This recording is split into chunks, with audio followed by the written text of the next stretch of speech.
Hello दोस्तों, स्वागत है आज के क्लास में। आज सिमेंटिक एलिमेंट्स का ये दूसरा चैप्टर है, जहाँ पर आज हम देखने वाले जो भी एलिमेंट्स हमने पिछले चैप्टर में देखे थे उन्हीं के बारे में और थोड़ा डिटेल्स में जानेंगे। पिछले क्लास में हमने देखा था कि कैसे सिमेंटिक एस्टीमल को यूज़ करते हैं और क्या होता है ये सिमेंटिक एलिमेंट। और आज हम उसी को थोड़ा कंटिन्यू करते हुए उसको थोड़ा और डिटेल्स में जानेंगे। तो चलिए दोस्तों, शुरू करते हैं। सबसे पहले बात करते हैं हेडर टैग के बारे में। हेडर टैग कैसे यूज़ किया जाता है। देखिए, नॉर्मली मैं आपको इस तरीके से दिखाता हूँ। देखिए यहाँ पर क्या है, एक पूरा HTML का बेसिक सिंटेक्स दिया हुआ है। उसके अंदर एक बॉडी है और उसके अंदर उसके ऊपर मैंने हेड टैग नहीं लिया क्योंकि मैंने जस्ट एग्जांपल के लिए यहाँ पर दिखा रहा था, तो मैं हेड टैग भी एक लगा लेता हूँ। वैसे हेड टैग की हमारे यहाँ पर ज़रूरत नहीं है, फिर भी तो देखिए जस्ट ऐसा कुछ नहीं। बॉडी के अंदर मैंने यहाँ पर एक एलिमेंट लिया है जिसको मैंने लिखा है यहाँ पर द हेडर एलिमेंट, और उसको ऐसे यूज़ करें। देखिए आर्टिकल यहाँ पर एक मैंने सोचा है कि यहाँ पर एक आर्टिकल लगाऊंगा और आर्टिकल के ऊपर में मैं हेडर लगा रहा हूँ। ऐसा अगर आप नहीं चाहते तो आर्टिकल को हटा दीजिए। तो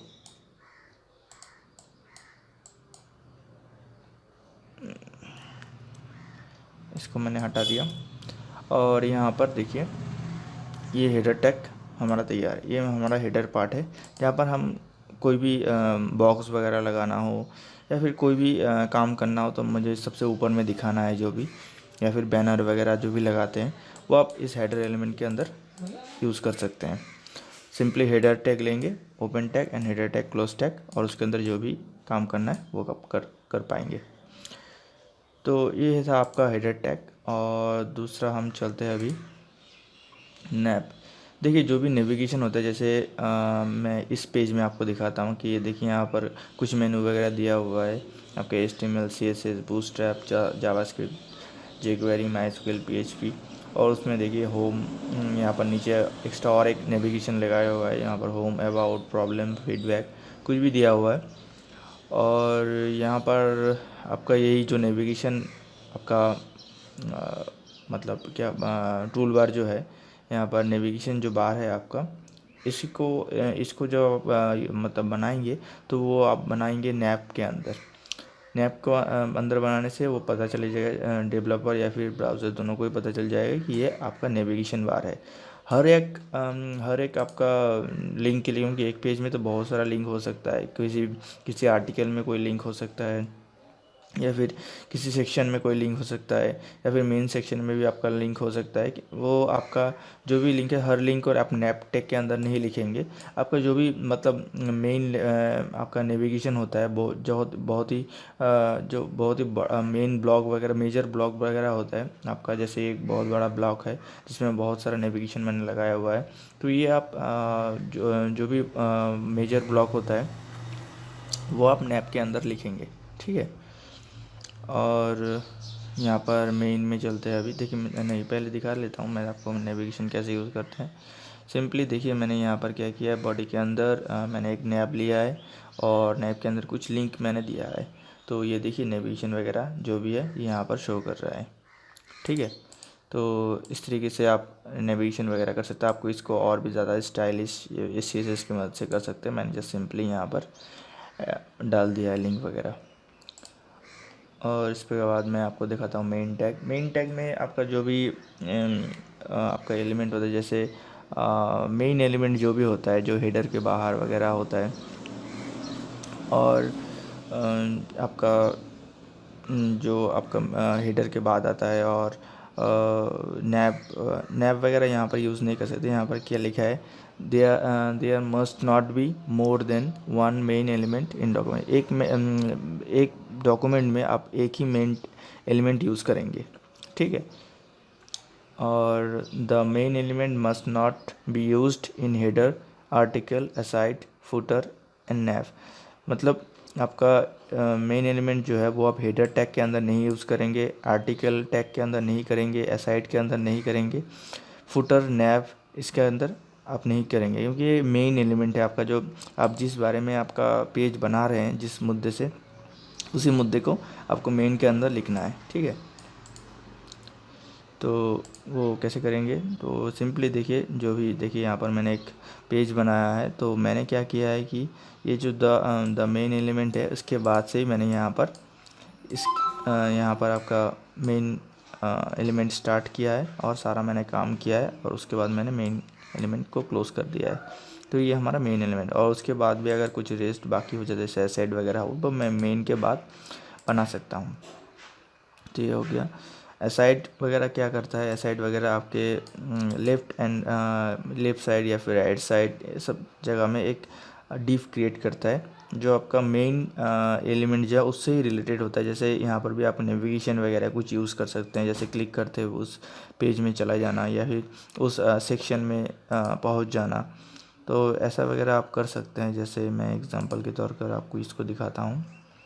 यहाँ पर मैंने थोड़ा सा CSS भी यूज़ किया है। CSS का पार्ट नेक्स्ट वीडियो में स्टार्ट हो जाएगा, तो उसमें से आप CSS का जो भी चैप्टर है उसको हम कवर करेंगे। तो देखिए मैंने यहाँ पर क्या लिया है, एक H1 टैग लिया है, उसके बाद मैंने एक P टैग लिया है, और उसके बाद मैंने एक एसाइड लिया है। तो एसाइड जो मैंने लिया है तो मैंने क्या किया, उसको स्टाइल दिया है कि उसको फ्लोट राइट में कर देने के लिए। तो फ्लोट राइट में करते तो ये देखिए बॉडी का राइट साइड में ही चिपक गया है। और यहाँ पर देखिए, यहाँ पर जो भी मैंने लिखा है एसेट के अंदर P के अंदर लिखा है पैराग्राफ, तो वो मुझे यहाँ पर शो कर रहा है। तो ये एक बहुत ही बढ़िया है। आपका साइड बार वगैरह जो आप क्रिएट करते हैं वो साइड से कर सकते हैं, बहुत ही बढ़िया है। यहाँ पर जो आप लेफ़्ट साइड में एक जो डिप दिख रहे हैं मैंने साइड से ही क्रिएट किया है, जहाँ से मैं बाकी जो चैप्टर है उसमें आप पहुँच सकता हूँ बड़ी आसानी से। तो ऐसा ही होता है। और सेक्शन चलते हैं। सेक्शन कुछ भी नहीं, आप एक टिप में जो भी बहुत सारे एलिमेंट बना रहे हैं, जैसे मेन बना रहे हैं या फिर हेडर बना रहे हैं, ठीक है, और बाकी और भी अगर कुछ एसाइड वगैरह बना रहे हैं तो वो आप एक सेक्शन में डिवाइड कर सकते हैं। तो अलग अलग सेक्शन के लिए अलग अलग आपको सेक्शन लेना पड़ेगा, ठीक है। ऐसा कुछ नहीं है, आप एक सेक्शन यूज़ कर सकते हैं, बस आप बहुत सारे सेक्शन भी यूज़ कर सकते हैं। वो जस्ट डेवलपर को समझाने के लिए कि कौन सा सेक्शन किस काम के लिए यूज़ हो रहा है, तो कौन सा सेक्शन कहाँ यूज़ हो रहा है, तो उसको देखने से अच्छे से पता चलता है कि क्या सेक्शन यूज़ हो रहा है। जैसे यहाँ पर मेन एलिमेंट के अंदर मैंने एक सेक्शन लिया है जो यहाँ पर आके क्लोज़ हो रहा है, और सेक्शन के बाहर मैंने ये सब लिखा है जो सेक्शन के अंदर नहीं आता, मतलब ये इमेज वगैरह जो भी है वो सेक्शन के अंदर मैंने नहीं डाला है। तो इस तरीके से आप सेक्शन यूज़ कर सकते हो। मैंने ये जो इमेज है इंडिया वेब क्लास, ये सेक्शन के बाहर है और बाकी सब ये सेक्शन के अंदर है, ठीक है। और चलते हैं नेक्स्ट, आर्टिकल वगैरह। आप जैसे ब्लॉग वगैरह लिखते हैं तो आर्टिकल वगैरह पोस्ट करते हैं, तो जो भी आर्टिकल आप लिखते हैं वो आप एक आर्टिकल टैग के अंदर लिख सकते हैं। तो आर्टिकल टैग के अंदर लिखने से क्या होता है, कुछ प्री डिफाइंड इसका फीचर्स होता है। जैसे H1 बहुत अगर बड़ा रहेगा तो उतना बड़ा आपको शो नहीं करेगा, वो जो आर्टिकल के लिए जितना ज़रूरी है वो उतना ही आपको शो करेगा। जैसे इसमें देखिए यहाँ पर मैंने ऊपर एक H1 लिया है जो बहुत ही थोड़ा बड़ा है, और यहाँ पर आर्टिकल के अंदर मैंने एक H1 लिया है। मैंने इसको कोई भी स्टाइल वगैरह कुछ नहीं किया है, बट देखिए ये थोड़ा छोटा है और ये दिखने में भी अच्छा लग रहा है। तो जो भी आर्टिकल के अंदर आप लिखते हैं तो वो आर्टिकल के हिसाब से वो वहाँ पर स्टाइल देता है खुद से ही। तो यही होता है आर्टिकल। देखिए मैंने आर्टिकल यहाँ पर स्टार्ट किया, आर्टिकल यहाँ पर क्लोज़ कर दिया है। तो आर्टिकल टैग आप ऐसे ही यूज़ कर सकते हैं बड़ी आसानी से, बहुत ही यूज़फुल है। डिटेल्स में चलते हैं। देखिए डिटेल्स किस काम करता है, ये मैं यहाँ पर इसको खोलता हूँ। और देखिए मुझे सपोज कोई भी आपका किसी सब्जेक्ट के ऊपर या फिर किसी ऑब्जेक्ट के ऊपर मुझे कुछ आपका इन्फॉर्मेशन प्रोवाइड करना है, बट मैं चाहता हूँ कि वो एक्स्ट्रा स्पेस इसके लिए ना, मतलब एक्स्ट्रा स्पेस इसके लिए ना ले। तो अगर यूज़र जानना चाहता है तभी उस चीज़ को वो अपने हिसाब से ओपन या क्लोज़ करे। तो मैंने यहाँ पर देखिए एक डिटेल्स टैग लिया है।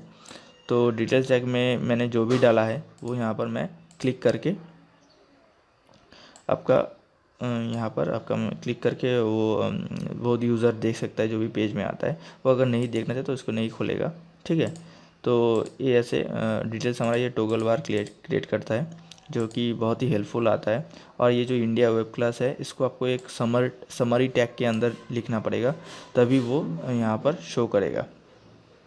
ठीक है, अगर वो आप यहाँ पर ऐसे नहीं करते तो वैसे वो नहीं शो करे। समरी टैग आपको यूज़ करना पड़ेगा। जो भी सब्जेक्ट आप दिखाना चाहते हैं कि किस बारे में ये डिटेल्स हैं, उस सब्जेक्ट को आपको समरी के अंदर लिखना पड़ेगा, तो वो टॉगल के अंदर नहीं जाएगा, वो ड्रॉप डाउन के पास लिखा हुआ रहेगा, जिसको देख के यूज़र टॉगल करेगा। ठीक है, तो डिटेल्स यही होता है। और समरी टैग के बारे में भी मैं बता दिया आपको कि समरी टैग कैसे यूज़ होता है। समरी टैग बेसिकली हमें जो सब्जेक्ट यहाँ पर दिख रहा होता है उसी को लगाने के लिए समरी टैग का यूज़ होता है। क्योंकि अगर मैं इसको हटा देता हूँ तो क्या होगा, देखिए जस्ट डिटेल्स आ गया, डिटेल्स के अंदर आपको ये मिल रहा है। तो ऐसा तो हम ज़रूर नहीं चाहेंगे, क्योंकि ये किस बारे में डिस्क्रिप्शन है वो तो मुझे बताना पड़ेगा यूज़र को, तो मैं वो समरी टैग के अंदर लिखूँगा। तो ये हो गया। और यहाँ पर क्या है, figure caption. Figure caption basically image वगैरह के लिए यूज़ होता है। फिगर जो है, फिगर इमेज वगैरह एडजस्ट वगैरह करने के लिए यूज़ होता है बेसिकली। और यहाँ पर देखिए मैंने इमेज लिया है, उसके अंदर मैंने और भी इमेज फिगर का और भी बहुत सारा काम होता है। बट बेसिकली इलस्ट्रेशन वगैरह या फिर इमेज वगैरह ये जो हम लगाते हैं पेज में, तो वो फिगर के अंदर बेसिकली लिखते हैं। और यहाँ पर देखिए मैंने इमेज, फिगर के अंदर एक इमेज लिया है और उसको मैंने स्टाइल देके थोड़ा इस साइज़ का बनाया हुआ है। और उसके बाद मैंने इसका जो ये जो किस बारे में ये लोगो है, तो मैंने पी टैग के अंदर लिखा है। ये अगर आप नहीं चाहते पी टैग के अंदर लिखना, इसके लिए भी अलग टैग HTML5 में बनाया हुआ है, इसका नाम है फिगर कैप्शन। फिगर कैप्शन यहाँ पर देखिए, अच्छा फिगर कैप्शन यहाँ पर लिंक नहीं किया हुआ है, ठीक है कोई बात नहीं। यहाँ पर क्या है, अच्छा चलिए मैं थोड़ा आपको दिखा देता हूँ यहाँ से ही। फिगर कैप्शन, ठीक है। फिगर कैप्शन देखिए, मैंने यहाँ पर जो भी इमेज लिया है उसके बारे में अगर मैं कुछ डिस्क्रिप्शन में लिखना चाहता हूँ तो मैं फिगर कैप्शन के अंदर लिखूँगा, तो इससे पता चलेगा कि ये जो डिटेल्स है वो इसी फिगर के बारे में है, जो ये फिगर मैंने यहाँ पर अटैच किया है। ठीक है, तो आप फिगर कैप्शन का यूज़ ऐसे कर सकते हैं। तो ये हमारा फिगर का हो गया। और देखिए एक बहुत ही बढ़िया टैग है जो कि मार्क टैग है। हमें अगर कुछ भी पहले अगर मतलब किसी चीज़ को मार्क करना पड़ता था तो मुझे उसको स्पैन वगैरह लेके उसको स्टाइल वगैरह करके वो थोड़ा झमेले का काम था। अगर मुझे कुछ भी यहाँ पर अभी हाईलाइट की ज़रूरत पड़ता है कि किसी पेज में मैं किसी चीज़ को हाईलाइट करूँगा, तो वो मैं सिंपली मार्क टैग यूज़ करूँगा और वो चीज़ अपने आप हाईलाइट हो जाएगा। मुझे कोई भी CSS वगैरह कुछ भी इंस्टॉल कर मतलब यूज़ करने की ज़रूरत नहीं है। तो मैंने देखिए यहाँ पर क्या लिखा है, post by India web class, जो मैंने मार्क टैग के अंदर लिखा है वो देखिए वो थोड़ा हाईलाइट हो गया। हाँ, अगर आप चाहे कि इसका बैकग्राउंड कलर जो है वो येलो है वो चेंज करना, वो आप इस CSS की मदद से कर सकते हैं। और अगर नॉर्मली नहीं चाहते तो नॉर्मली तो ये बहुत ही अच्छा लग रहा है। तो देखिए मार्क टैग का यूज़ करेंगे ऐसे, open tag and close tag, उसके बीच में जो भी लिखेंगे वो मार्क हो जाएगा। ठीक है, तो ये हो गया मार्क। और समरी के बारे में तो बता दिया था आपको कि समरी डिटेल्स के अंदर लिखते हैं, जो ड्रॉप डाउन टॉगल के ऊपर दिखाई देता है। जैसे कि ये आपका ये जो है यहाँ पर आप ड्रॉप डाउन वगैरह ओपन एंड क्लोज करके आप इसको लिख सकते हैं। और इंडिया वेब क्लासेस जो है यहाँ पर वही आप यहाँ पर समरी के अंदर लिखना पड़ता है, तभी वो टॉगल के पास में शो करता है। और समरी हमेशा डिटेल्स के बाद ही लिखना पड़ता है, मतलब डिटेल्स जब भी बनाएंगे उसके बाद ही समरी टैग का यूज़ करेंगे। ऐसा नहीं कि पी टैग का यूज़ के फिर नीचे समरी टैग का यूज़ कर रहे हैं, ऐसा नहीं। डिटेल्स लिखेंगे और सबसे फर्स्ट चाइल्ड जो होगा वो आपका समरी टैग ही होगा। ओके, और नेक्स्ट हम चलते हैं टाइम के बारे में। टाइम भी बहुत ही एक बढ़िया फीचर्स दिया हुआ है इस सिमेंटिक एलिमेंट्स में।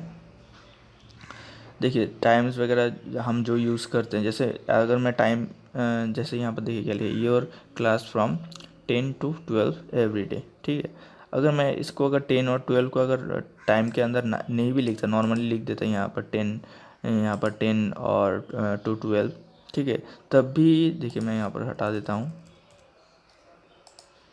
देखिए मैंने 10 को टाइम के अंदर नहीं लिखा तो क्या हुआ, तो वो फिर भी तो ये शो कर रहा है। इसमें फ़र्क बस इतना ही है कि ये तो आप पढ़ पा रहे हैं बट ब्राउज़र इसको नहीं समझ रहा है कि ये टाइम है। आप इसको समझ रहे हैं कि ये एक टाइम है, बट ब्राउज़र को ये पता नहीं चल रहा है कि ये एक टाइम है। और ये जब सर्च इंजन इसको इस पेज को क्रॉल करेगा तो उसको भी पता नहीं चलेगा कि ये एक टाइम है। वो जस्ट इसको एक नॉर्मली टेक्स्ट की तरह मानेगा।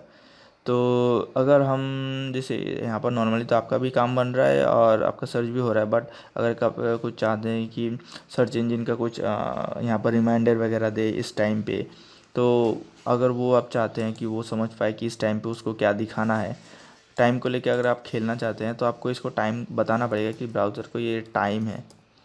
एक को नॉर्मली कोई टेक्स्ट नहीं है, एक टाइम है। तो इस टाइम में आप जो भी एक्शन परफॉर्म करना चाहते हैं, बहुत सी चीज़ें कर सकते हैं।